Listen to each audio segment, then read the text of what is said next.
Here we go with the last article that puts the nail in the coffin for me and tells me that my suspicions this whole time have been right and that we are more likely than not about to head into a World War III with nuclear powered nations. And after I finish reading this story, I'm going to go ahead and break it down what all that can mean for you and me from my perspective. Okay, this says that East Africa could be a battleground of huge land war between China and the US. Africa could become a massive battlefield in a war between China and the United States as the president Xi Jinping stakes claim to the continent, experts have warned. The Communist Party is quietly expanding into the eastern part of Africa as it sets up military bases and expands influence through infrastructure projects across at least 11 nations. This is a little map of Africa and China and what's going on. You got Egypt here, you got Nigeria, you got Ghana, and right here you got Djibouti, right? This is a hot spot. Gwadar, hot spots. Then you got Taiwan Strait. But this here, this is that access line that they're talking about from China to Djibouti, right? This territory right here is what needs to be looked at. You also got Britain. You also got the Britain in the mix, right? It looks like Britain is over here in Gwadar. So this is a direct line. You got Britain in the mix, you got America in the mix, you got China in the mix. Let's keep continuing to read. It says China has been investing heavily in African countries' infrastructure as it consolidates power to influence in Africa with its base in Djibouti to counter Japanese and French and US presences. It says experts told The Sun that Africa could be the theater of a potential land war between the US and China as fears of conflict continue to simmer between the two world's largest military powers. Both sides have military bases just 8 miles apart in key strategic nation of Djibouti, which can be used to control entrance to the Red Sea and Suez Canal. It says the U.S. has some 29 military bases in Africa, as well as plenty more in the nearby Middle East. And China has previously boasted it wants to boost its presence on the continent and expand its power. The U.S. General Stephen Townsend warned today said Beijing was looking to establish a large Navy port capable of hosting submarines or aircraft carriers on African western coasts. Says Townsend said China has approached countries stretching from Mauritania to south of Namibia, intent on establishing a naval facility. The east coast of Africa, ranging from Djibouti, if realized, the prospect would enable China to base warships in its expanding naval in the Atlantic as well as the Pacific Oceans. Meanwhile, General Zhu Quiliang, China's second in command of the armed forces behind Xi, recently said that war with the United States was inevitable. And this comment came as Beijing called for higher defense spending to match the might of the U.S. It says China already has a naval base in Djibouti and has integrated land forces within various UN peacekeeping missions, including in Mali, where the British Army is also operating. It says it also has been heavily investing in African countries in return for access to resources, particularly Central Africa, so has the ability to control access and land between both the Indian and Atlantic Oceans. Since Djibouti contains bases of both China and the US and others, it's likely going to be the flashpoint. A senior fellow at the Washington-based Center of Global Development at Liberia's former Minister of Public Works gave the same assessment. He said the two countries have military bases within 8 miles of each other in Djibouti. Should they become belligerent, it is plausible that hostilities could extend to their forces stationed in Djibouti. The Chinese People Liberation Army already can field a fearsome ground force comprising of 7,000 tanks and 3,000 infantry fighting vehicles, as well as the largest navy in terms of tonnage, and some 2.8 million servicemen. Major General Richard Kaufman, director of the U.S. Army Futures Command's Next Generation Combat Vehicles Cross-Functional Team, warned a war may involve a land war in Africa. So as you can see, man, you got General Kaufman speaking at a webinar, said that any conflict would quickly change from a naval war to a land war in Africa, even if the conflict started in Asia. Currently, major tensions are growing with China's neighbors over the oil and fish-rich South China Sea, where Beijing has been building bases on artificial islands in a bid to take it over. And another flashpoint is Taiwan, which China views as part of its territory and has long threatened to use force to bring it under its control. The top general said, "We don't want to go to war, but what if? What does it look like? How will it happen?"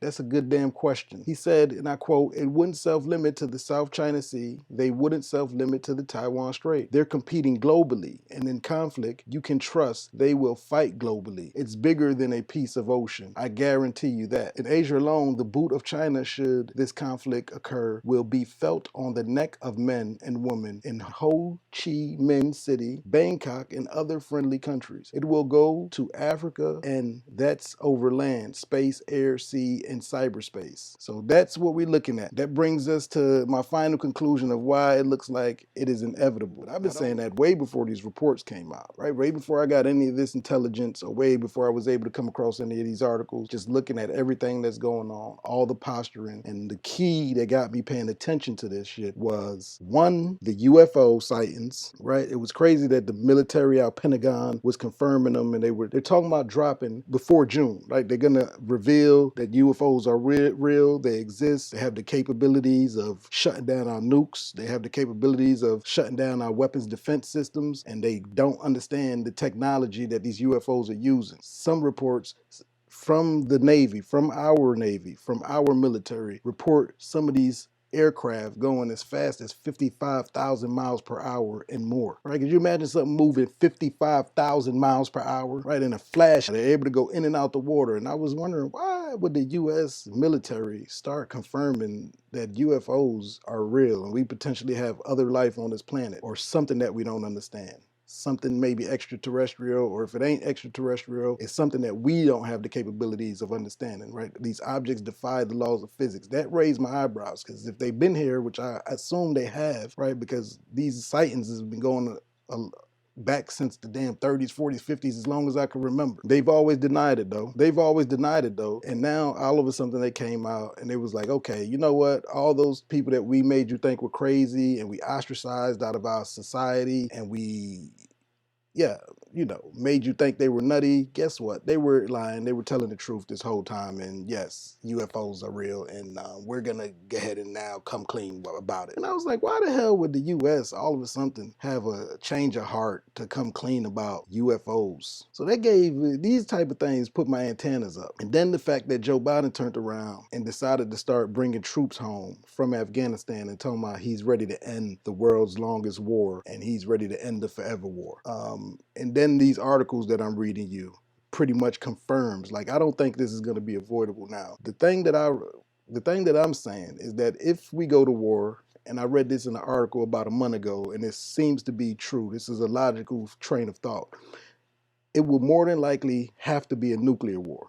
Right? If we went to war with Russia, China, all these different nations that are involved, and the nations that have nuclear capabilities, you would have to assume that the war is going to turn nuclear, because each nation would have to assume that the other nation is going to be willing to use their nukes and strike first. So you would have to, right? It would be in the best interest of everybody who's involved in the war in this nuclear stage to preemptively strike their opposition, right? Meaning that if we at war with Russia, we would be in a race against Russia to hurry up and try to fire our nukes first, because we just have to assume that they're going to do it first. They're also, we have to assume that they're going to do it to us. Whether we have the intelligence that they're going to do it or not, there's no way to have the intelligence, right? Being that we have nukes, they have nukes, China have nukes. If we all get into a goddamn war, who's going to fire first? Because everybody has to assume the other party is going to do it. And this can be a reason why these UFOs are coming around and showing that they have the ability to disarm nuclear weapons. Now, I don't know if they're coming to our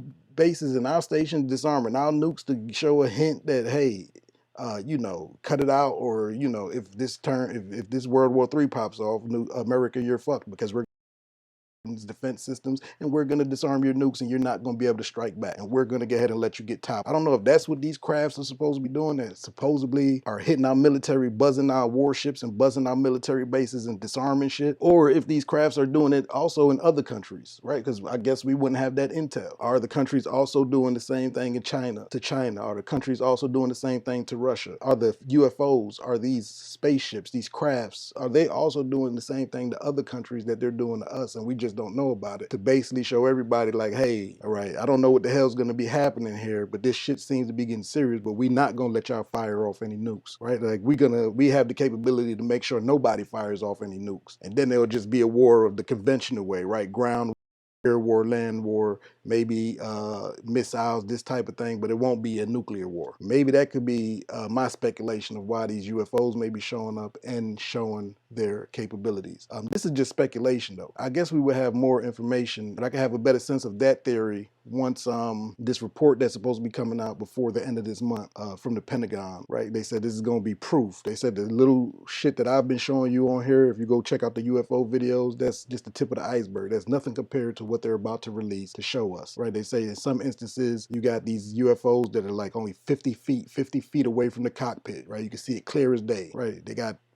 actual footage and video and pictures of UFOs next to our planes, our jets, 50 feet away from the cockpit. Like, there's no way to mistake it. It ain't one of these blurry shots that they keep showing and far away and you gotta speculate. You're gonna see the shit.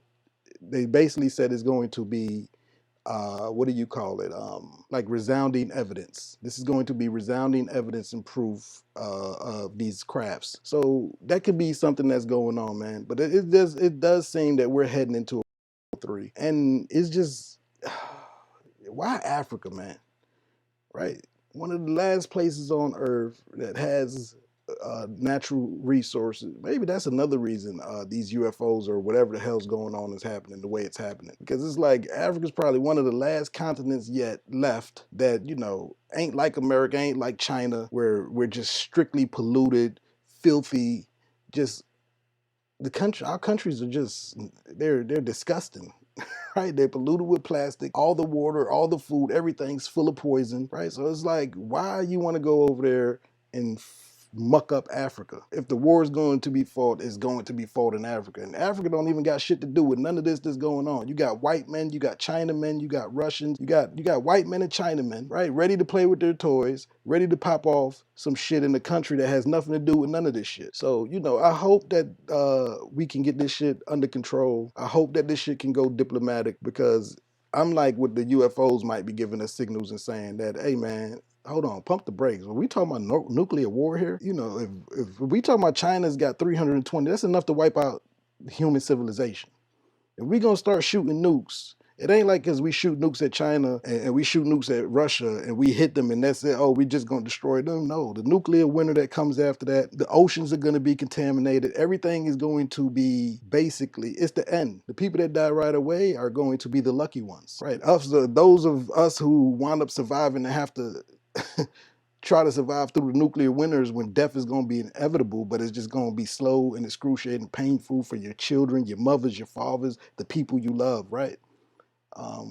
So I just again hope that we don't get into World War III, because there's no doubt to me, there's almost like they say, it seems that it's going to be inevitable, and it's almost a guarantee that it's going to be nuclear. The only way that it wouldn't be nuclear is if whatever these things are that are disarming nuclear weapons, I hope they're not just doing it to us, where they're like, okay, America, you're the goddamn problem, so we just gonna let you go ahead and disarm your shit. That's why Russia and China starting to beef up, because they know what's about to come, and it's like, okay, go ahead and attack them. We gonna go ahead and disarm their shit, go ahead and take them over, because enough is enough with America, right? So I don't know how this is gonna play out, but it doesn't look good. Like, that's just a speculation, that's a theory. All these are theories, but in different scenarios that I'm given. But in each scenario, it looks like we're fucked.